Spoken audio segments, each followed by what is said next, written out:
थोड़ा आप रोशनी दीजिए। कांग्रेसियों ने एक दूसरे को निपटाया, इसलिए आपका मौका आया। इस सिद्धांत को आप स्वीकार करते हैं?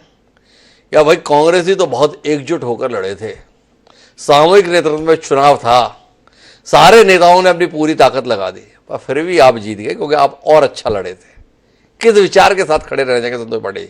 या तीसरा विचार, मशीनें पूरी तरीके से सेट थी, कुछ भी तरीके से लड़ने की जरूरत नहीं है, जीतना तो अपने को ही था क्योंकि मशीनें सेट थी। जी संतोष जी। जी जी, आदरणीय द्विवेदी जी, मैंने आपके चैनल में मैं दावा किया था कि न 9 मन तेल होगी न राधा नाचेगी जी। और आपने जब कहा था तो मैंने कहा कि माननीय द्विवेदी जी, अभी हम इस डिबेट में बैठे हैं, एग्जिट पोल आप भी होंगे और मैं भी होऊंगा जी। मैंने आपको विश्वास के साथ कहा था। और वो विश्वास किसके ऊपर?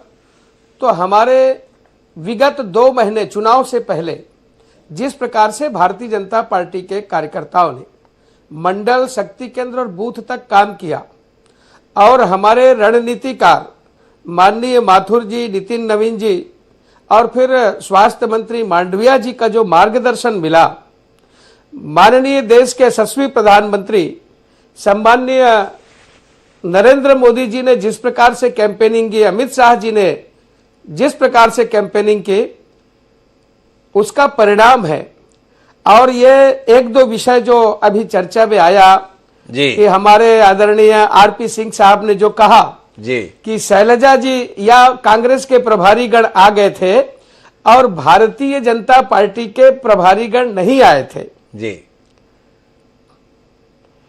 शैलजा जी या जो भी उनके प्रभारीगण आए होंगे, वो यदि बॉर्डर पे हम आते हैं, कांग्रेस पार्टी बिल्कुल कहीं बॉर्डर पर होगी, तो हमारे जो विधायक है जी, जो प्रत्याशी थे जीत के आएंगे, वो भागे मत, इसके लिए संभालने के लिए थे जी। हमारे यहां ऐसी किसी प्रकार की बात नहीं जी। दूसरी बात उन्होंने ये कही कि ये नारी वंदन, महतारी वंदन जो योजना, जिसमें 1000 रुपया हमारी माताओं को ऐसे हर महीने मिलेगी, 12,000 साल का, तो मैं तो ये कहना चाहूंगा कि माननीय आरपी सिंह जी, आपके हमारे पूर्व मुख्यमंत्री भूपेश बघेल जी ने भरे दीपावली में और घबराहट में, हड़बड़ाहट में उन्होंने 15,000 की घोषणा की।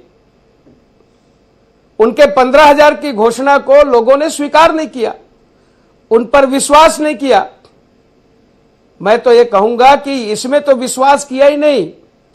ऐसे अनेक पूर्व की घटनाएं हैं। खैर, मुझे अब ये परिणाम के बाद बहुत ज्यादा भूपेश बघेल जी को कहना या कांग्रेस पार्टी को कोसना अच्छा नहीं है, किंतु जब हम डिबेट में बैठे हैं तो कुछ बातें तो सामने आनी ही चाहिए जी।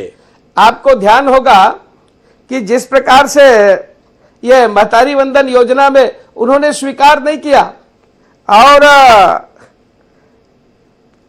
अनेक कारण है इसमें। घर वाले उन्होंने आवास योजना के लिए भी फॉर्म भराए, उसके कारण इन्होंने कहा, अरे भाई, प्रदेश की जनता का विश्वास उठ गया था और यह हाईकमान कांग्रेस ने भांप लिया था कि अब भूपेश है पर भरोसा नहीं, बोले इसको काटो, और काट करके उन्होंने नारा बदल दिया था, स्लोगन बदल दिया था जी।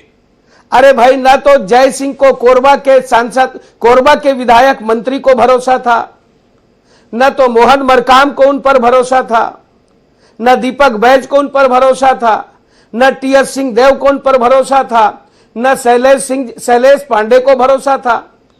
तो ये जो आपसी द्वंद्व है, ये तो बहुत चरम पर था।